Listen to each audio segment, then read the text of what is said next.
Shavuot les Koulam, bonjour à toutes et à tous, infiniment heureux de vous retrouver aujourd'hui pour partager le Chitat du jour. Aujourd'hui, nous sommes le Yom Rishon de la Parashat Vayakel Pekoudé, cette semaine de Parashiot, et nous sommes le Yutet 19 Adar 5786.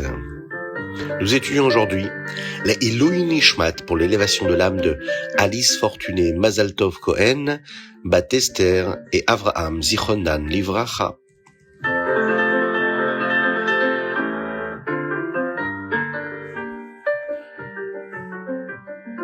Nous voulons Mashiach maintenant. Mashiach arrive. Ouvrez les yeux. La Géoula est là. Les promesses sont en train de se réaliser, Baruch Hashem.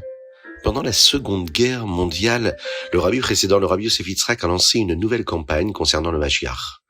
La Alter les Tchouva, la Alter les Géoula. Teshuva immédiate, délivrance immédiate. Si nous faisons Teshuva tout de suite, la Géoula viendra tout de suite.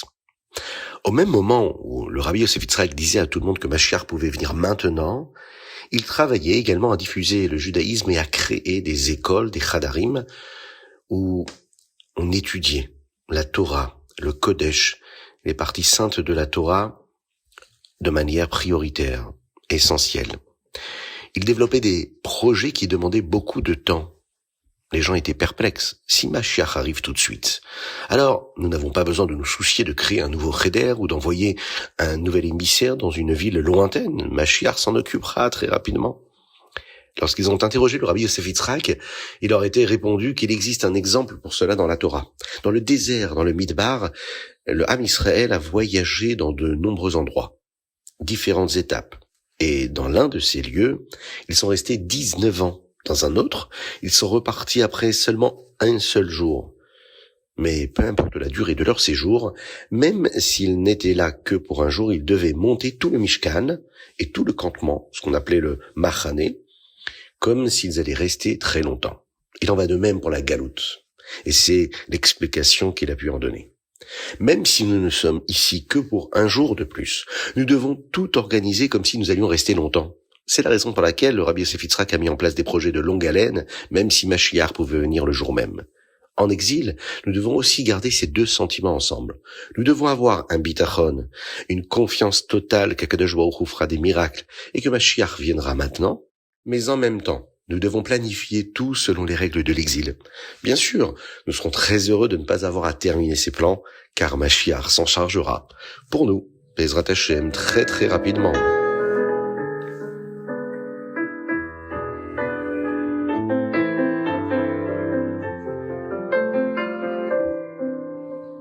Chumash. Lorsque Moshe est descendu du mont Sinaï pour la 3e fois avec les secondes tables de la loi, les Luchot Abrit, il a annoncé au Ham Israël qu'Hachem leur pardonnait. C'était le jour de Yom Kippour. Le lendemain, Moshe a compté les Juifs pour voir combien il en restait après la faute du veau d'or. Moshe a dit aux Juifs qu'Hachem allait leur permettre de construire le Mishkan afin qu'ils puissent résider parmi eux.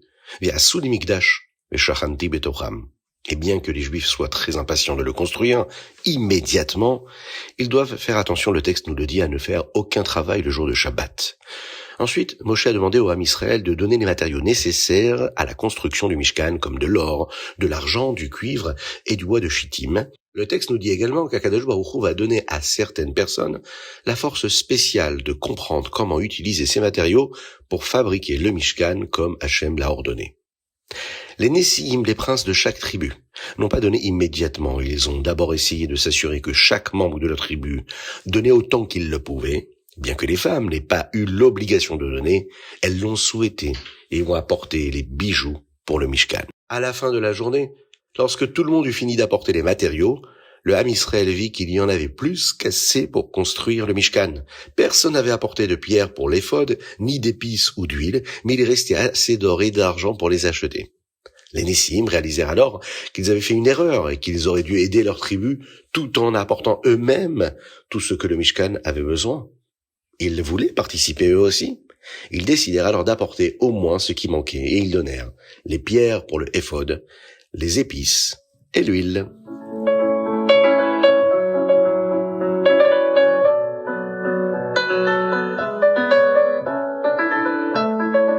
Teilim. Aujourd'hui, nous sommes le Yutet et nous lisons du Teilim Tzadik au Teilim Tzadik Vav, du 90 au 96. Dans les Tehillim d'aujourd'hui, nous trouvons le chapitre que les Lévi'im chantaient au Beth Amikdash le jour de Shabbat. Shir Shel Yom HaShabbat. L'un des versets de ce chapitre parle de la façon dont tout le monde remercie Akadosh Baruch Hu le jour de Shabbat. La Chassidoute explique sur les mots Tov le'odot l'Hashem. Il est bon de louer Hachem, que c'est la bonté d'Hachem qui pousse les gens à le louer. Bien sûr, Dieu est toujours bon. Mais le Shabbat, nous pouvons le ressentir davantage. Et c'est pourquoi, particulièrement le jour du Shabbat, la bonté d'Hachem nous donne envie de le remercier et de le louer. Tov le'odot l'Hashem, ulezamer le'shimcha elyon. Tania, Likutei Amarim Perek Lamed E, chapitre 35. Chaque juif doit être comme un Mishkan, le sujet d'actualité de notre paracha, afin que la Shrina réside en nous. Le Rabbi Shneur Zalman nous a appris une très belle parabole pour cela, celle de la lampe à huile.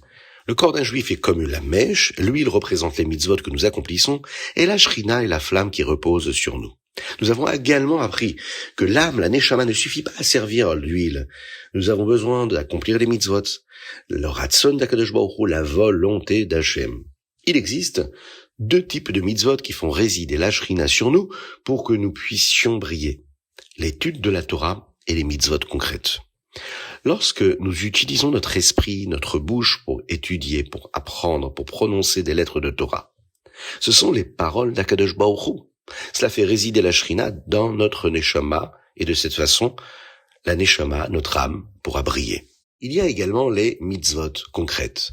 Lorsque nous accomplissons une mitzvah avec des objets matériels, une mitzvah d'action ma'aseh, eh bien cela fait résider la Shrina également sur notre corps, notre gouffre, et de cette façon, notre corps tout entier pourra briller comme cette lumière de la Shrina, de la présence d'Akadosh Baruch Hu et de sa lumière tout autour de nous.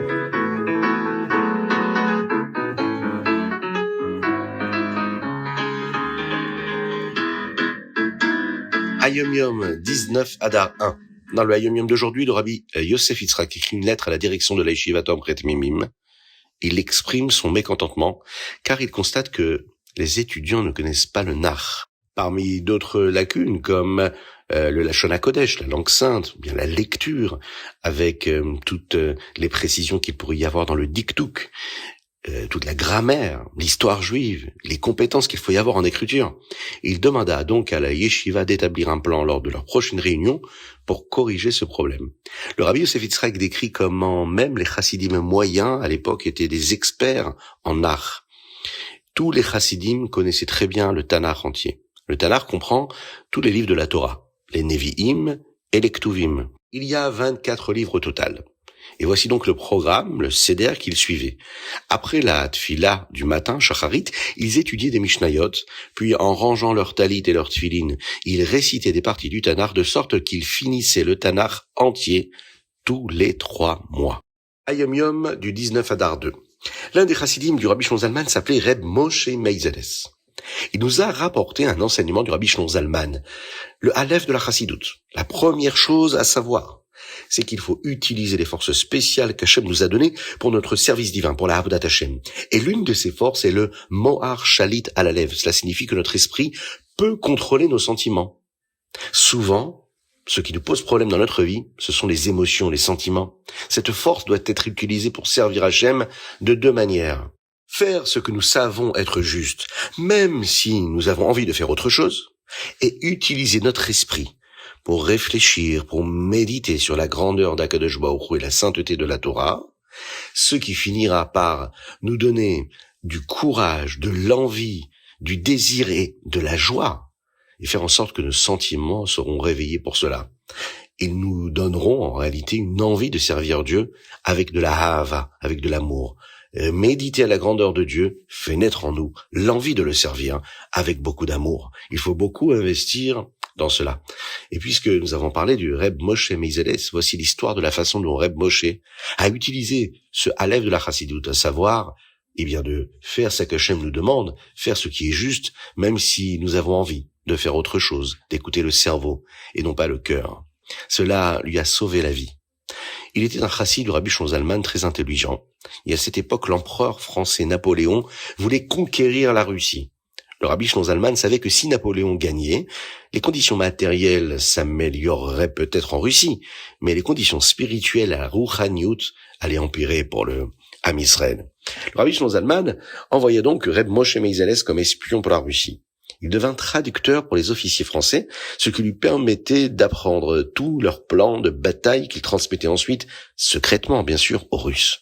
Un jour, alors que les officiers français tenaient une réunion cruciale pour attaquer la ville de Vilna, Napoléon entra brusquement dans la pièce, furieux. Voyant Reb Moshe sur le côté, il hurla « Et qui est cet étranger ? Tu es un espion pour la Russie !» Napoléon posa immédiatement sa main sur le cœur de Reb Moshe. Il savait que sous l'effet de la peur, le cœur bat très vite. Et si le cœur battait très vite, c'est la preuve qu'il était un espion. À ce moment précis, Reb Moshe se souvint du Mohar Shalit à la lèvre. Son esprit contrôla ses émotions si parfaitement que son cœur ne s'emballa pas. D'une voix calme, il répondit qu'il était simplement le traducteur engagé par les généraux. Napoléon, trompé par ce calme, quitta la pièce. Reb Moshe continua sa mission et la Russie gagna finalement la guerre, comme le souhaitait le Rabbi Shneur Zalman. Une très très belle leçon pour chacun d'entre nous. Oui, nous avons des émotions, nous avons des sentiments qui nous amènent et qui nous font voyager là où parfois où nous ne devrions pas aller. Mais nous avons le mohar, le cerveau, qui est là, pour justement cet esprit-là apaiser, calmer, ramener à la raison ce que nous devons faire de notre vie, de notre existence. C'est ce que le Rabbi Shneur Zalman ici nous a enseigné dans la Chassidut.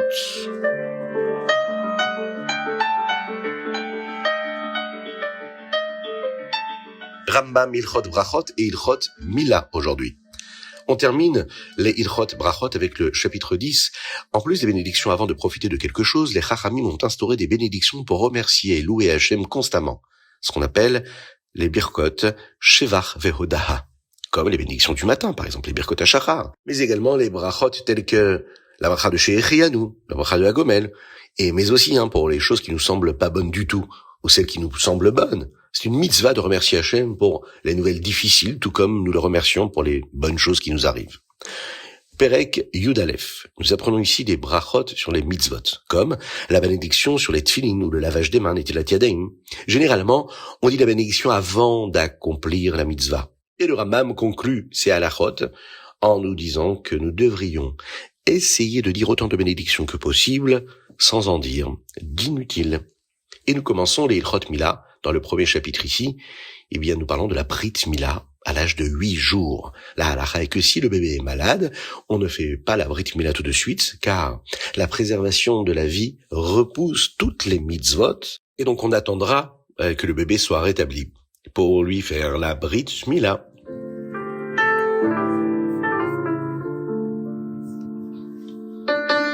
C'était le Chitat du jour, j'espère que vous avez passé un bon moment. Nous avons étudié aujourd'hui Leilou Nishmat pour l'élévation de l'âme de Alice Fortune et Mazal Tov Cohen Bat, Esther et Avraham Zichronan Livracha. N'oubliez pas de nous envoyer vos dédicaces le plus tôt possible au 06 21 37 24 52. Nous sommes présents sur WhatsApp. Vous pouvez participer et diffuser vous aussi le Chitat ou vous abonner en nous envoyant un petit message à ce téléphone-là, à ce WhatsApp, et on vous enverra le lien pour rejoindre le groupe et recevoir tous les jours le Chitat. Il est présent sur les différentes plateformes de podcast, donc n'hésitez pas. Je vous souhaite une excellente semaine, Shavua Tov ou Mazel Tov, Eliyahu Alav Zachor Latov, et bien sûr, on pense très très fort à nos frères en Eretz Israël, qu'Akadosh Baruch Hu les bénisse et les protège, qu'il les inonde de brachot et de bénédictions, ainsi que tout le Ham Israël. On remercie Hachem pour ses merveilles et ses miracles, c'est important.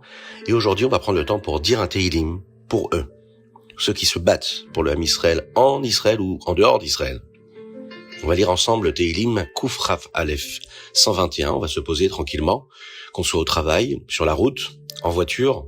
On se met sur le côté, Et puis, on va lire ce Teilim en pensant à eux, sans connaître chaque personne pour qui nous lisons. Et Akadosh Baruch Hu bénira tout le monde. Nous avons étudié également pour la Refoua chez les Ma de David Ben Sultana, ainsi que Avraham Nissim Ben Sultana. À très bientôt.